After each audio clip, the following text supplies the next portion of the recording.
Orada yüzünün durgun dinginliğinde tanımlanamaz bir şey baştan beri bizi ona çekiyor. Onu uyandırmaya, canlandırmaya, kurtarmaya davet ediyor. Paris Nehir Polisi'nden Baştuğgeneral Pascal'ın 2013'te BBC'ye söylediği gibi, görünüşe göre uyuyor ve yakışıklı prensi bekliyor. O Sen Nehri'nin bilinmeyen kadını.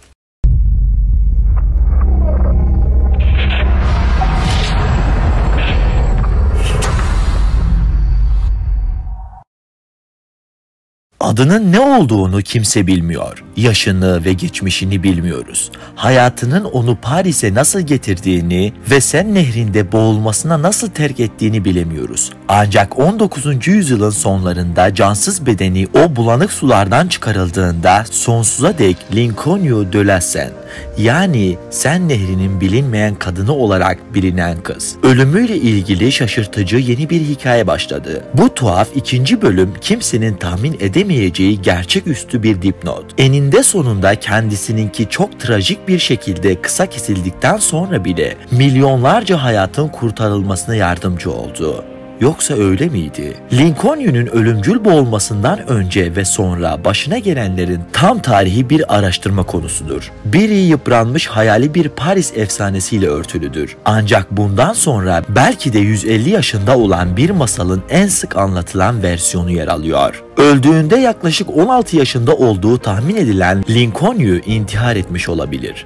Kesin olarak kimse bilmiyor. Ancak vücudunda hiçbir iz yoktu ve birçok kişi kendi canına kıydığı sonucuna vardı. Sen Nehri'nden çıkarıldıktan sonra Paris morguna nakledildi ve kimlik tespiti amacıyla diğer bilinmeyen ölü cesetlerinin yanında halka açık teşhis edildi. İsimsiz cesetlerin bu ürkütücü geçit töreni zamanında popüler bir eğlenceydi. Çağdaş bir yazıt Paris'te bundan daha fazla izleyici çeken tek bir pencere yok diye açıklıyor. Kalabalığa rağmen kimse Lincoln'u tanımadı ya da en azından hiçbiri öne çıkmadı.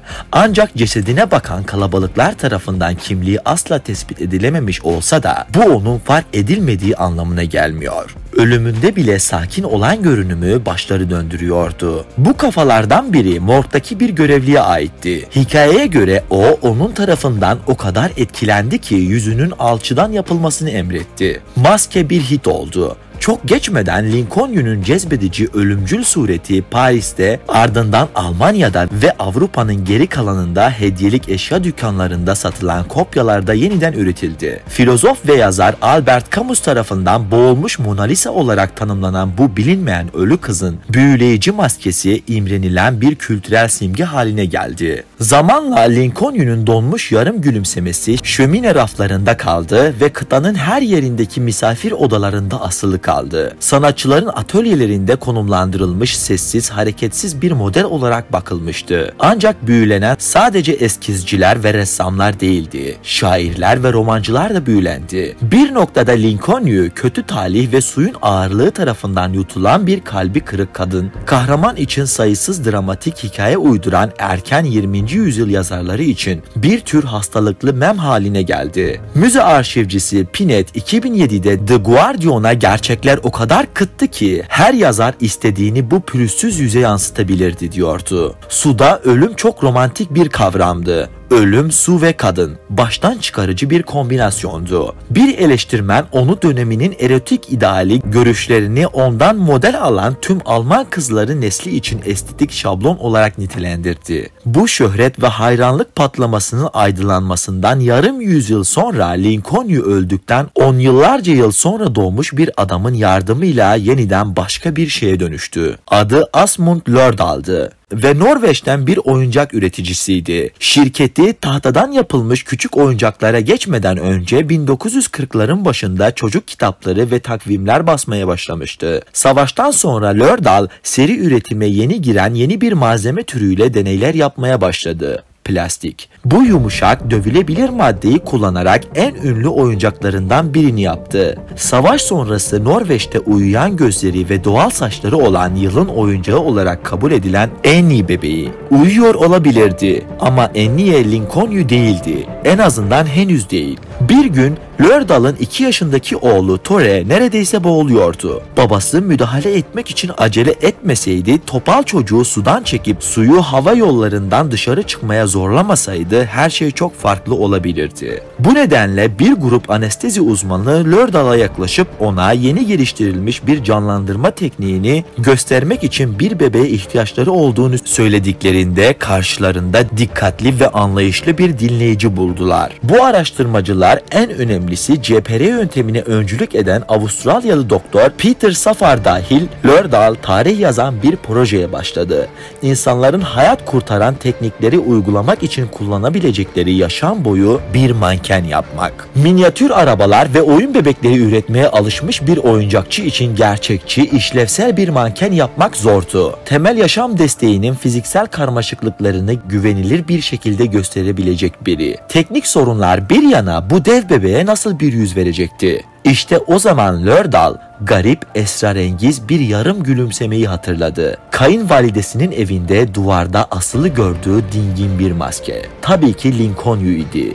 Lördal Annie bebeğinin adını korudu. Ancak yeni mankene Lincoln'un yüzünün yanı sıra tam yetişkin boyutlarında bir vücut verdi. Kompresyon uygulamak için katlanabilir bir göğüs ve ağızdan ağza canlandırmayı simüle etmek için açık dudaklar dahil. Lördal 1960'larda erkeklerin bir erkek oyuncak bebeğin dudaklarına temel yaşam desteği olan CPR uygulamak konusunda isteksiz olacağından şüphelenerek mankenin bir kadın olması gerektiğini düşündü.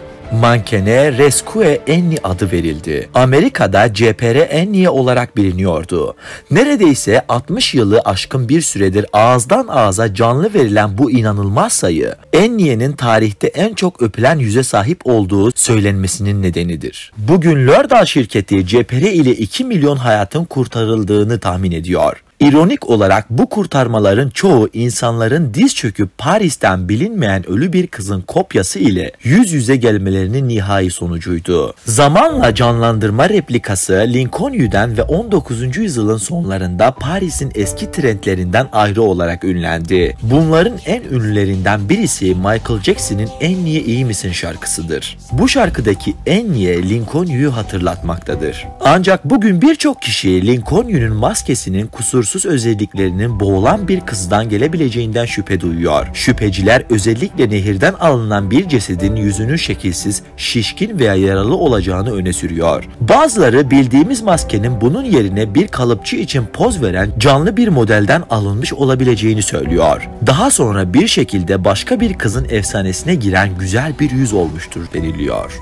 Diğerleri ünlü maskenin nasıl ortaya çıktığına dair alternatif bir olaylar zinciri sunuyor. Belki de ölü kız gerçekten de maskenin orijinal temeliyle ancak baskı alındıktan sonra yüz hatları, boğulma ve ölüm lekesini gizlemek için kasten daha estetik olarak daha hoş bir çehreye dönüştürüldü. Tüm bu varsayımlar, senaryolar önerildi ancak muhtemelen tek gerçek hikayeyi asla bilemeyeceğiz. Ancak hastalıklı mit kendimize anlattığımız inkar edilemez derecede merak uyandıran büyüleyici bir hikaye sunarken belki de artık gizemi çözüp çözmememizin bir önemi yok. Bu yüz bir zamanlar 19. yüzyılda kime aitse Lincoln'u veya Annie'nin nihai hikayesi herhangi bir kişiyi aşan bir şeydir. Nesiller için bir güzellik idealine somutlaştırılan bir maske haline gelen bir yüz. Ancak o zaman daha da büyük bir şey haline geldi. Milyonlarca insanın zamanından önce ölmesini önleyen, hayat kurtaran bir tekniğin gerçek yüzü.